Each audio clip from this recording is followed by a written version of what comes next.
You're listening to The Sports Moment, January 11th, 2024. Part of the Sports Moments and Memories with Craig Olson podcast. Be sure to like and subscribe so you never miss a sports moment.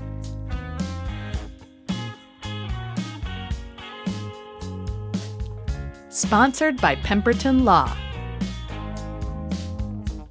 and Lake Area Docks and Lifts. Lake Area Docks and Lifts, more than just docks and lifts. Lake Area Docks and Lifts.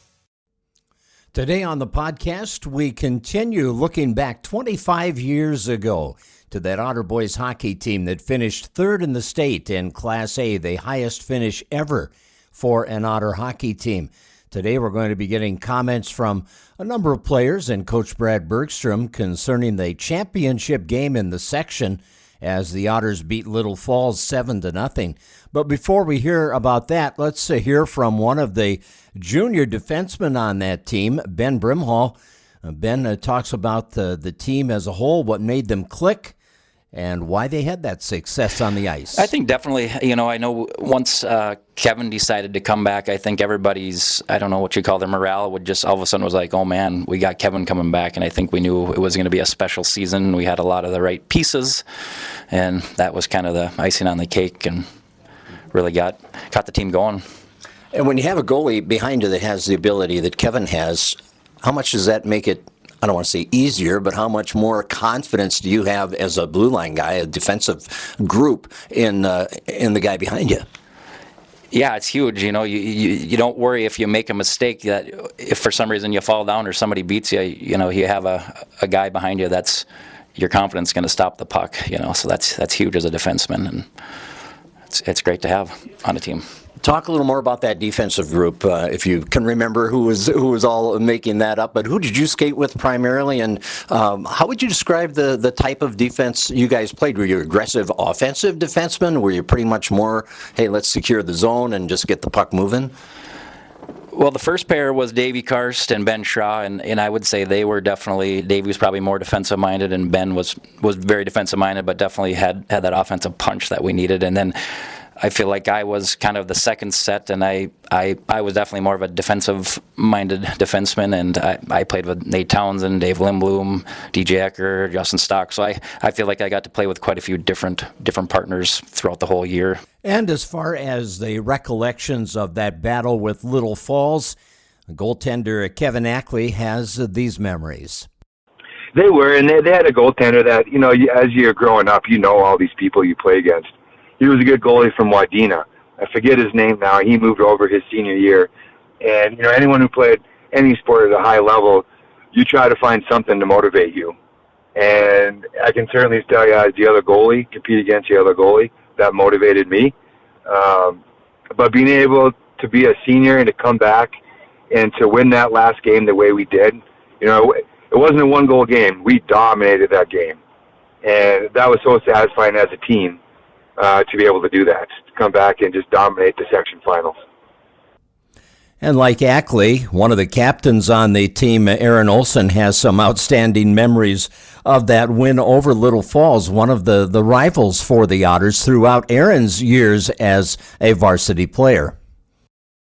Yeah, that's funny. We played Little Falls all 4 years in the sections of my high school career, so we beat them all 4 times.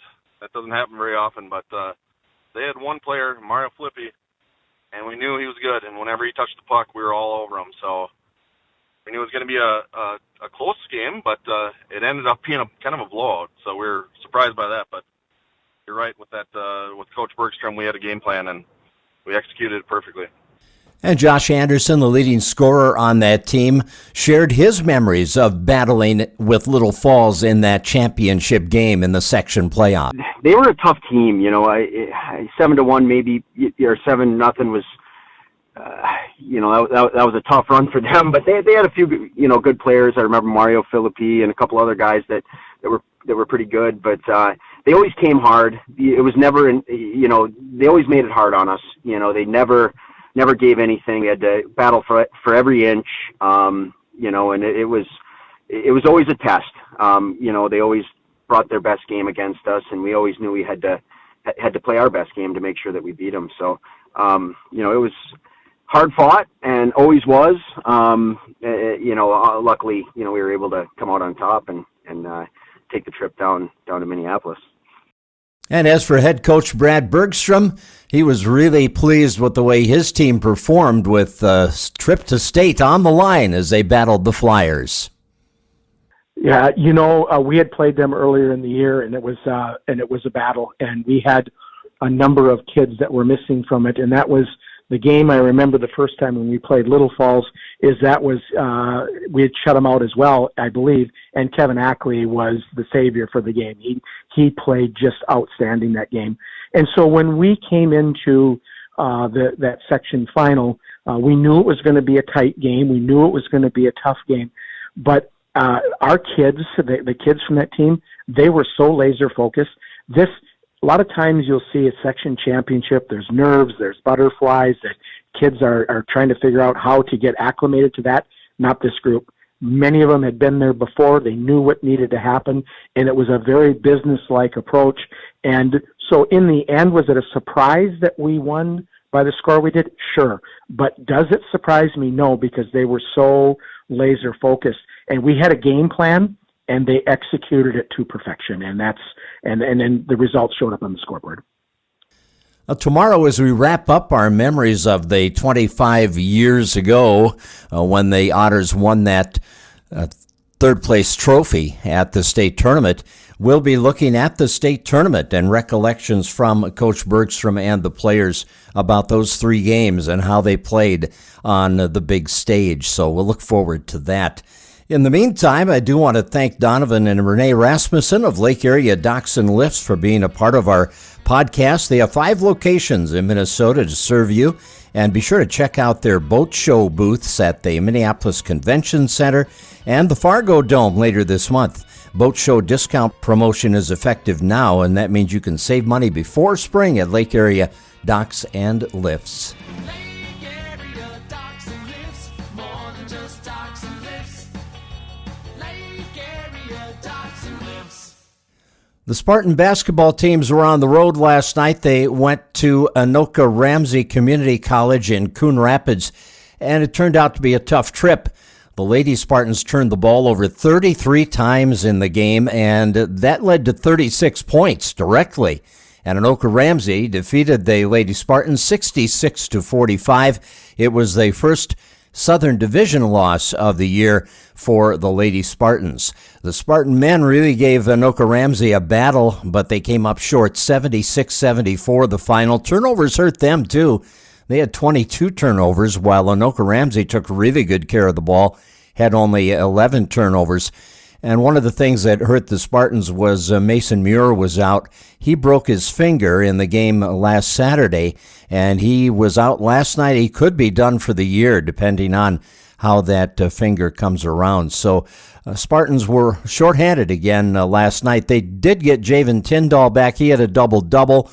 And Belinda Alamati came back as well, so they did get a couple of guys back, but missing Mason Muir sure didn't help anything for the Spartans last night at Anoka Ramsey. Do want to congratulate Maddie Foss of the Lady Spartans. Maddie was named the MCAC South Division Women's Basketball Athlete of the Week for last week. She averaged a double-double in the Spartans' 2 wins over NJCAA nationally ranked teams, number 2 Minnesota West and number 4 Riverland. She scored 33 points, shot 65% from the field, grabbed 21 rebounds, dished out 4 assists, had 3 steals and a block in 70 minutes on the court against those 2 teams. Congratulations, Maddie, on a great accomplishment last week in getting the Southern Division Women's Athlete of the Week award. And last night, the Minnesota Timberwolves gave the Boston Celtics a tough matchup on the Celtics' home court where they have not lost. They're 18-0 on their home floor, and the Celtics won in overtime last night, 127-120.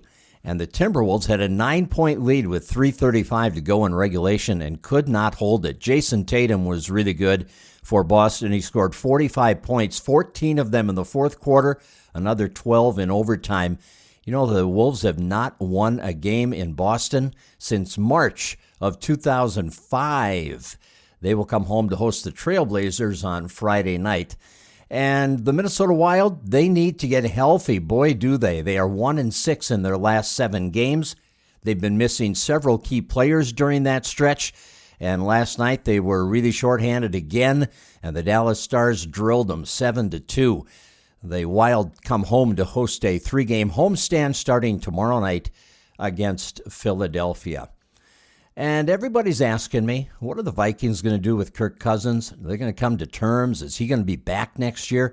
Well, yesterday, Kwesi Adolfo-Mensa, the GM, used his strongest language yet, saying that he wants Kirk Cousins to return as the Vikings quarterback. So they're starting their negotiations on the same page because Cousins said Monday he has thought deeply about the possibility of a hometown discount to re-sign with the Vikings. We'll see where all that talk goes. And thanks for joining us for our podcast today. Be sure to tune in tomorrow when we remember the state tournament run for the Otter Boys Hockey Team as we look back on sports moments and memories at that third-place finish in the 98-99 season. Thanks for joining us. You've been listening to The Sports Moment with Craig Olson, sponsored by Pemberton Law and Lake Area Docks and Lifts. Produced by Sunroom Lab. Music by Blue Red Roses. Subscribe wherever you get your podcasts, and thanks for listening.